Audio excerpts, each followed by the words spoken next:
உட்காரும்போது கூட கீர்த்தி சொன்னாங்க, கால் ஆட்டிக்கிட்டே இருக்கேன், நர்வஸாக இருக்கியா அப்படின்னு. அண்ட் என் ஒய்ஃப் கீர்த்திக்கு தெரியும், ஒரு 4 நாளாக ரொம்ப ஒரு மாதிரி ஆங்ஸைட்டி, ரொம்ப ஒரு நர்வஸாகவே இருந்தேன்.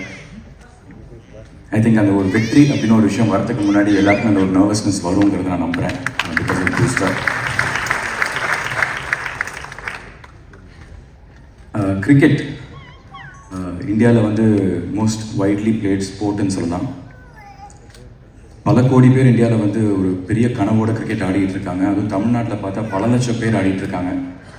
என்னன்னா, ஒரு வாய்ப்பு ஒன்று கிடைச்சா நம்ம வந்து ஒரு ரவிச்சந்திரன் அஸ்வின் ஆயிட முடியுமா, நம்ம ஒரு நட்ராஜ் ஆயிட முடியுமான்னு அந்த ஒரு வாய்ப்புக்காக வந்து பல லட்சம் பேர் அங்கே வெளியில் வந்து பல லட்ச அஸ்வின், பல லட்ச நட்ராஜ் வந்து வெளியில் விளையாடிட்டு இருக்காங்க.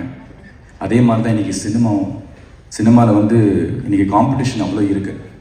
நிறைய பேர் வந்து சினிமாவில் வந்து ஒரு வாய்ப்பு கிடைக்காதா, நம்ம வந்து அந்த ஒரு வாய்ப்பு கிடைச்சா நம்ம வந்து பெருசாக அடிச்சிடலாம், பெருசாக ஜெயிச்சிடலாம் அப்படின்னு இன்றைக்கி அவ்வளோ காம்படிஷன் இருக்குது. அந்த ஒரு வாய்ப்பு மிஸ் பண்ணிட்டோன்னா வந்து வேறு யாராவது ஒருத்தர் அந்த இடத்த வந்து ஃபில் பண்ணிடுவாங்க. ஸோ இந்த மாதிரி ஒரு காம்படிஷனில் பல லட்சம் பேர் இன்றைக்கி போராடிட்டு இருக்காங்க. நம்மளுக்கு அடுத்த ஒரு வாய்ப்பு, நம்மளுக்கு கிடைக்க போகிற ஒரு வாய்ப்பு வந்து நம்ம போடுற இந்த முயற்சி, இது வந்து ஒரு வெற்றி அடைஞ்சிட மாட்டோமா அப்படின்னு ஒரு பல கனவோடு இருக்கான். அந்த லட்சம் பேரில் நானும் ஒருத்தனாக இருக்கேன். இன்னாரோட பையன், அவரோட பாக்யராஜர் பையன், அந்த மாதிரி இவருக்கு எல்லாமே ஈஸி, அதெல்லாம் தூக்கி போட்டிருக்கேன். அந்த பல லட்சம் பேருக்கு என்ன கனவு இருக்கோ அதே கனவோடு தான் நானும் இருக்கேன்.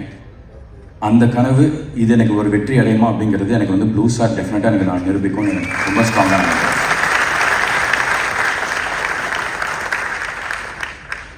முதல்ல இந்த படத்தோட தயாரிப்பாளர்கள் மூர்த்தி சார் அண்ட் சௌந்தர்யானம், அவங்களுக்கு என்னோட நன்றி.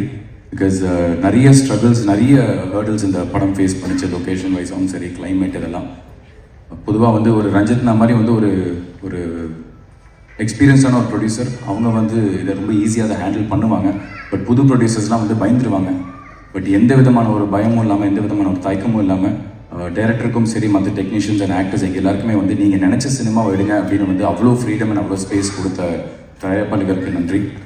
அதுக்கப்புறம் எல்லோரும் சொன்ன மாதிரி வந்து இது வந்து ஜெய் பிரதரோட லைஃபோட கதை தான். இன்ஃபேக்ட் வந்து அசோக் ப்ளே பண்ணுறது வந்து ஜெய் பிரதரோட அண்ணன், அவர் பேர் ரஞ்சித், அதை தான் வந்து அசோக் ப்ளே பண்ணுறாரு. ஜெய் பிரதரோட ரோல் வந்து பிருத்வி ப்ளே பண்ணுறாரு, சாம். அண்ட் இவங்க 2 பேருக்கு ஆப்போசிட்டாக ஒருத்தர் இருந்தார், ராஜேஷ் அப்படின்னு. அந்த கதாபாத்திரம் தான் வந்து எனக்கு கொடுத்துருக்காரு. எனக்கு என்னென்னா வந்து இது 1998 நடக்கிற ஒரு கதை, அரக்கோணம் பேக்ட்ராப். சாந்தனு அப்படிங்கிற ஒரு நடிகரை வந்து அந்த 1998 இருக்கிற அந்த ராஜேஷ் கதாபாத்திரத்துக்குள்ளே அழகாக உட்கார வைக்க முடியும்னு ஃபஸ்ட்டு என்னை நம்பின ஜெய் எனக்கு வந்து ரொம்ப ரொம்ப நன்றி. பிகாஸ் ஒரு நடிகருக்கு வந்து அதுதான் ரொம்ப ரொம்ப முக்கியம். ஒரு ரைட்டர், ஒரு டைரக்டர், அவங்க ஃபஸ்ட்டு ஒரு நடிகரை நம்பணும். ஸோ அவர் என்னை நம்பி எனக்கு கொடுத்தப்போ வந்து சரி, நம்ம ஏதோ ஒரு இடத்துல வந்து நம்ம வந்து நேர்மையாக இருந்திருக்கோம். அந்த நேர்மைக்கான ஒரு பலன் தான் இந்த படம் எனக்கு கிடச்சிருக்குங்க நம்புகிறேன். ஸோ ஜெய் பிரதர், ரொம்ப ரொம்ப தேங்க்ஸ். அண்ட் நிறைய திறமைகள் வந்து கொட்டி கிடக்குது எல்லா இடத்துலையும். பட் அது every nook and corner of the இண்டஸ்ட்ரியில் இருக்குது. அது எல்லாமே எனக்கு வந்து ஃபஸ்ட்டு வெளியில் தெரியணும்னா அதுக்கான ஒரு பிளாட்ஃபார்ம் ஒன்று வேணும். ஒரு 100 கண்கள் பார்க்குற ஒரு அங்கீகாரம் ஒன்று வேணும்னா அதுக்கான ஒரு பிளாட்ஃபார்ம் ரொம்ப ரொம்ப முக்கியம். அப்படிப்பட்ட ஒரு பிராண்டு கொடுத்த ரஞ்சித்னா, தேங்க்யூ ஸோ மச்ண்ணா. பிகாஸ் நான் ரொம்ப நாளாக வந்து ரஞ்சித் நகரை கேட்டிருந்தேன். ஆனால் அவங்க ஐதர் உங்கள் டைரெக்ஷனில் இல்லை உங்கள் ப்ரொடக்ஷனில் ஒரு படம் பண்ணுவோன்னு. ஸோ கரெக்டான ஒரு படத்துக்கு வந்து என்னை கூப்பிட்டு இந்த மாதிரி ஒரு வாய்ப்பு கொடுத்ததுக்கு ரொம்ப ரொம்ப நன்றி. இந்த படத்தில் ஒர்க் பண்ண எல்லா டெக்னீஷியன்ஸ் எல்லாருக்குமே எனக்கு நன்றியை தெரிவிச்சுப்பேன்.